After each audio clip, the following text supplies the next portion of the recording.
Hello, and welcome to this briefing on the 6 new titles we recently added to the NEA Big Read. I'm Amy Stolls, the Literature Director here at the National Endowment for the Arts, and I'm excited to tell you about each one and share some insights and programming ideas with you. But first, I'm going to spend just a few minutes offering some context for the new books and how we arrived at their selection. The NEA Big Read, as you likely know, is an initiative of the National Endowment for the Arts that's managed by Arts Midwest. And it provides annual grants to roughly 75 organizations nationwide to develop and implement community-wide reading programs designed around a single book chosen from a list of selected titles. In addition to listening to this briefing, I encourage you to check out the NEA's website dedicated to the NEA Big Read books and authors. We've provided the actual website here, but if you simply Google NEA Big Read, it'll get you to our homepage too. So these are 2 screenshots to show you an example of what you can find. On the left is our homepage, and if you were to scroll down, you'd see covers of all the books in our Big Read library. And then if you clicked on one of those covers, you'd see something like the screenshot on the right, with tabs that provide a 1-paragraph overview of the book and author, an engaging plot summary of the book that doesn't give too much away, a bio of the author with anecdotes and fun facts you'd be surprised to know. In other words, the bios don't just give you their awards and publishing history, humanize the author in engaging ways. You'll find discussion questions that are written in a way to draw readers in and have them reflect on their own lives and experiences. You'll find multimedia resources like podcasts and videos, and community stories, which come from our grantees, offering photos and ideas, success stories, and lessons learned on each book. And it's our hope that we will continue to populate these 2 last tabs with fun and helpful content. Also, there are PDFs available or soon to be available, so you can easily print out this content for handouts, and they're called reader resources and can be found on the left of the page for each book. Okay, real quick, I wanted to mention how we select books for the NEA Big Read Library and why the list may look different or perhaps a bit more eclectic than other book lists you've seen for community read programs. We begin with hundreds of suggestions from folks like you, and in fact, there's a tab on our homepage, front and center, that says Suggest a Book. Based on these and other suggestions, staff compiles a list of titles with an eye toward these criteria. First is a capacity to incite lively and deep discussion. And what we mean here is that we look for books that aren't just entertaining, but also ones that are enlightening too. Books in which the authors are raising questions and are tackling big ideas and larger issues that are important to talk about. Second, the capacity to expand the range of voices, stories, and genres currently in our Big Read library. It's our goal to offer many different options to appeal to different interests, which is why we make an effort to include books that vary with respect to geography, ethnicity, gender, perspective, genre, and writing style. New additions to the list of NEA Big Read books is often a reflection of this effort. The third, a capacity to interest lapsed and/or reluctant readers and to challenge avid readers and introduce them to new voices. This is an important distinction, perhaps, when one compares the NEA Big Read program to other community reading programs.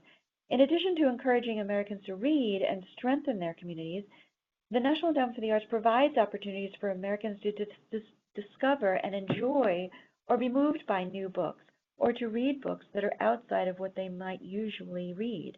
So this is why the list is eclectic and ever-changing, and probably includes some titles that you haven't heard of, and we hope that you check them out.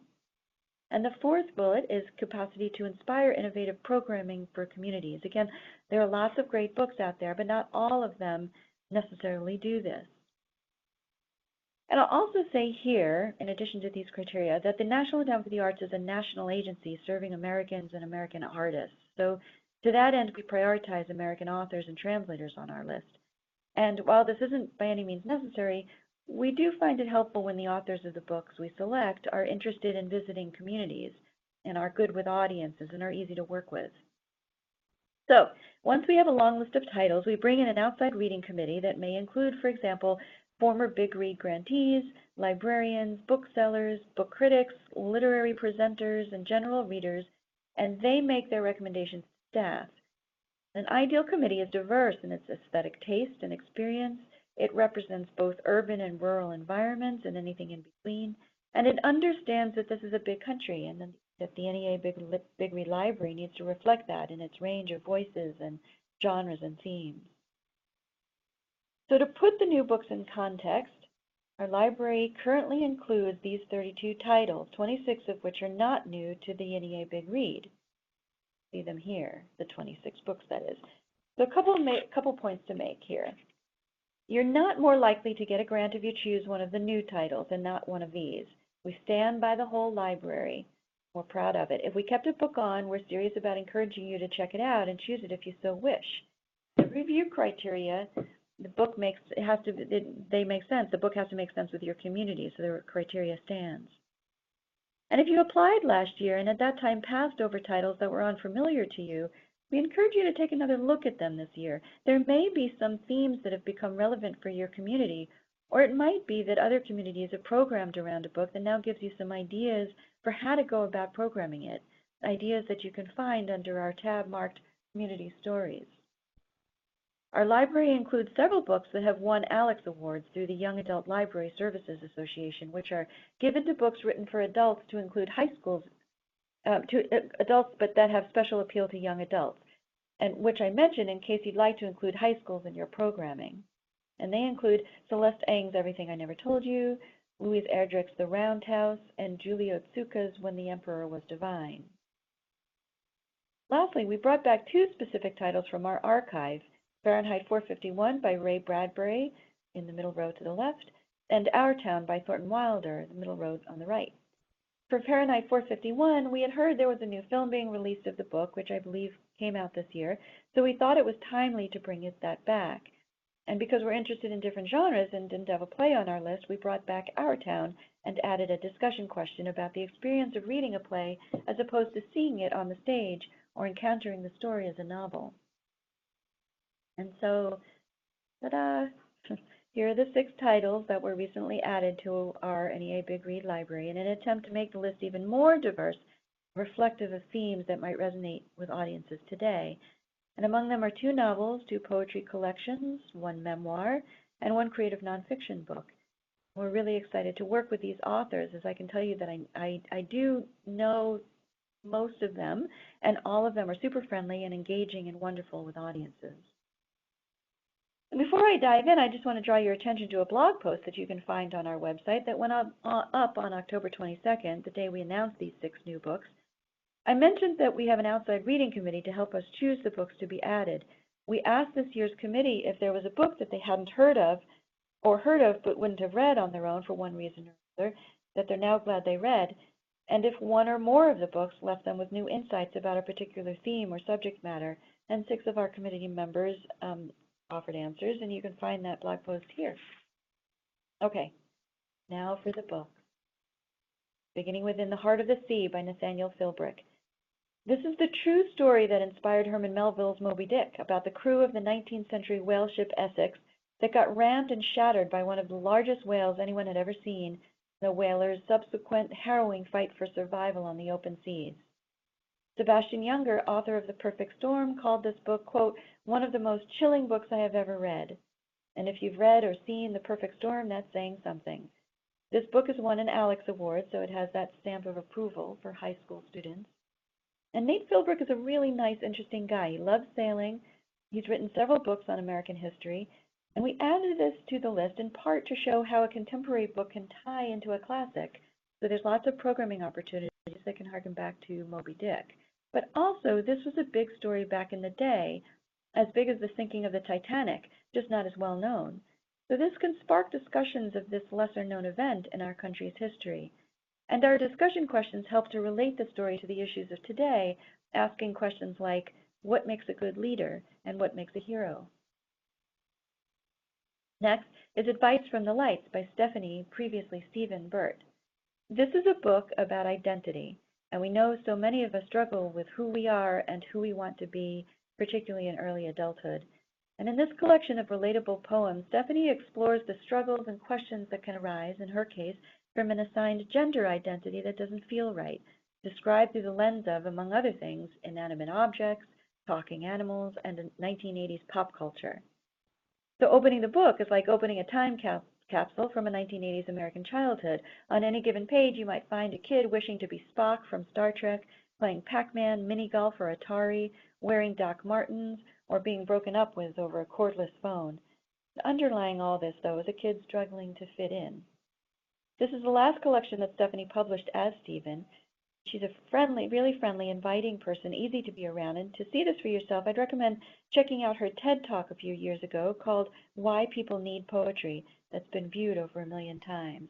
It's really relatable. One reading committee member said that this book would appeal to both adults and young adults, and he could imagine the poems being read as monologues in a theatrical setting. We wrote our discussion questions in a way that would help unpack some of the poems and help readers find themselves in the pages. So, for example, we point out that many of the poems in this collection are written from the perspective of inanimate objects or non-human animals. We asked, did they surprise you? Did you relate to any particular poem of this kind? And if you were to choose an object and describe it in a way that mimics some of your thoughts and feelings, what would that object be? And then later we ask, what is an identity? Have you ever struggled with building or changing or coming to terms with your identity? Okay, next is Lavagirl by Hope Jarin. So did you happen to notice any trees in your neighborhood today?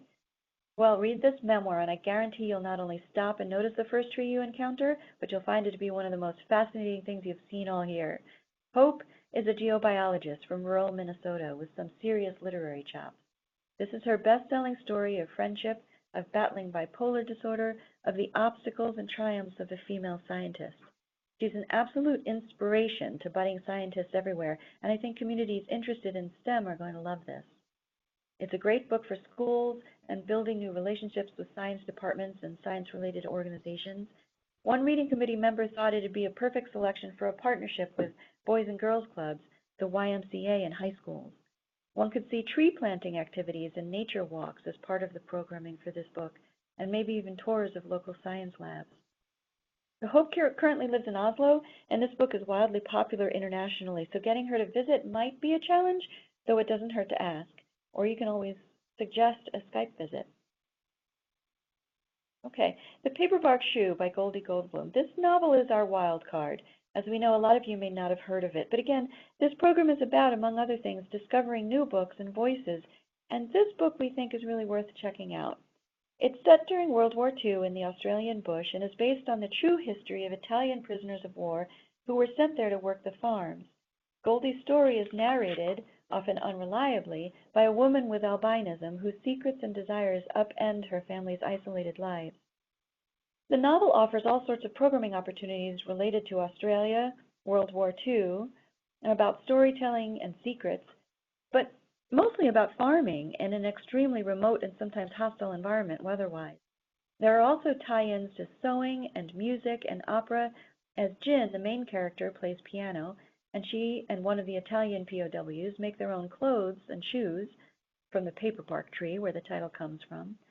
And there's also a scene in the book where the town comes together to watch The Wizard of Oz on a big screen, so that might be a fun spark for an event as well. Goldie herself is very funny and sweet. She's the mother of 8 children and owner of 12 chickens.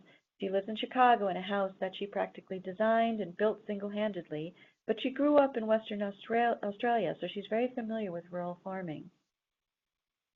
And Goldie has given us a list of pieces of music to accompany the novel that we'll be adding to our website soon, including songs like It's a Long Way to Tipperary. And we have a blog post Q&A with Goldie that is now up on our site that shows her humor and charm, and where she talks about her fondness for painting and knitting and other art forms. And she also talks about bullying, which factors into the book. Quote, "I was a child who was cruelly bullied at school because I was different than everyone else," she told us. Quote, I have a very distinct memory of swinging down from the monkey bars in grade 1 and seeing all of the little girls in my class snickering and murmuring about the wonderful purple bloomers my mother had sewn for me. I remember looking at those girls and the tight, hot feeling in my chest of wanting to be friends with them. And then they turned away, and I turned away and pretended it didn't matter. But of course it did. And isn't that the story of so many people in the world? That wish, that deep desire to be liked, to be loved, to be appreciated, to be heard? Goldie asks. We also asked her about programming ideas for the novel, and she wrote, quote, "Even when I wrote The Paperbark Shoe, I was imagining fun things that could spring from engagement with the book. I made a playlist of all the classical music in the novel, and I gave it out to my friends, secretly hoping that someone would suggest an opera luncheon with scones and lamb chops and mint jelly and tea. One of the things that I've most enjoyed is just sitting with groups of people who have read the book and letting them ask all the questions they want. Okay. Born by Jeff Vandermeer. In a ruined city overrun with hybrid creatures from a defunct biotech company, a woman nurtures a strange creature that grows into something she will both love and fear in a science fiction novel of love and hope and a massive murderous flying bear. You might know Jeff as the author of the Southern Reach trilogy. The first book was Annihilation, made into a film this year starring Natalie Portman. He lives in Tallahassee with his wife, who's also his editor and very much a partner in all sorts of anthology projects. They also started a writing camp for teens a while back that's still going strong. He's super enthusiastic about being part of the NEA Big Read, and he's very active on Twitter and very funny. He's great with audiences. And the book has lots of opportunities for STEM theme programming. It hits on our relationship with nature and technology, and it's about the love a parent feels for a child and the vulnerability that comes with that. And there are lots of opportunities for graphic art, that is, interpretations in art of some of the hybrid creatures he describes in his book. In fact, he's already started a bestiary online of creature drawings from fans, and he also has a novella out called The Strange Bird, about one of the creatures in the novel, a sort of side story to the novel. Readers could certainly come up with their own side stories and creatures that might be part of the world he's created, and rumor has it he's working on future novellas too.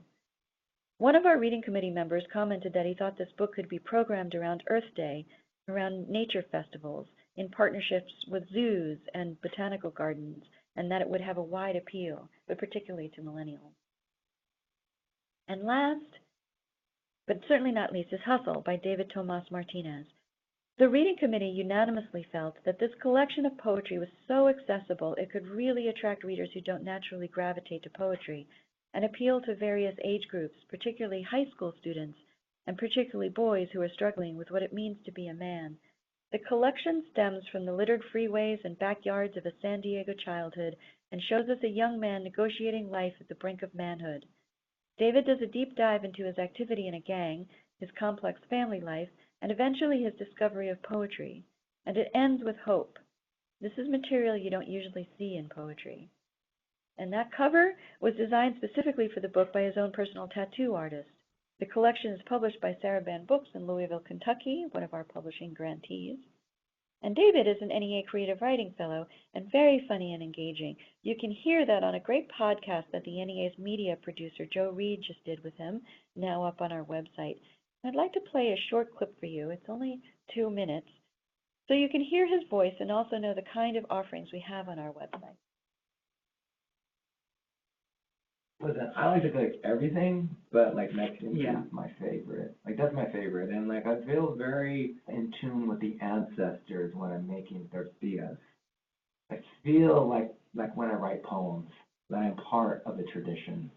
I believe this firmly, but this is part of the reason why I write poetry. I believe strongly in an aesthetic, in my aesthetic, because I believe that poetry is the tradition, and that I'm writing with people through time that aren't like me, but some that are, in various ways. But the one thing that connects us is poems and our fidelity to writing well-written poems. Whether I'm able to accomplish that, we'll see. But I feel the same way about cooking. When I make tortillas, or when I make carnitas, or when I make enchiladas, I feel it's the same way. There's a tradition. There is a being in step with time that I am able to achieve in a very finite moment. You know, these are transient things. And like being able to cook and to work on recipes that my grandmother, she didn't pass them down to me. I just watched her. Oh, right. You know what I mean? And it was like there was a cookbook or something like that. No. I mean, I just watched her, and then I would ask other people. Right. I remember with my grandmother asking, well, how much flour? Enough. Exactly. You know what I'm saying? Like, you know, got 0 recipes. Like, everything is, you know, rule of thumb bad. There's a real kinship for writing poems and cooking for me. And I also feel like it's one way that I'm able to share love. I mean, I love to cook for my family, and I love to cook for my friends. It gives me real pleasure. And in that way, I'm like, I'm my grandmother. You know what I mean? Like, I think we all are. right, Well, David, thank you so much. I appreciate it. Thank you for having me. That's poet David Tomas Martinez. His book, Hustle, has just been named a Big Read title. Okay, and that's almost a wrap. Here are some important dates. Applications are due January 24th, and we'll be making the announcement of awards in the spring. Should you have any questions about applying for an NEA Big Read, best to contact the kind folks at Arts Midwest. And here's their contact information, though it's also available on our website. And finally, we encourage you to follow us on Twitter for all the latest updates and stories about the program. You can also search the hashtag on your social media platform of choice to see more of what grantees have done in the past with a grant. That's a wrap. Thanks for tuning in.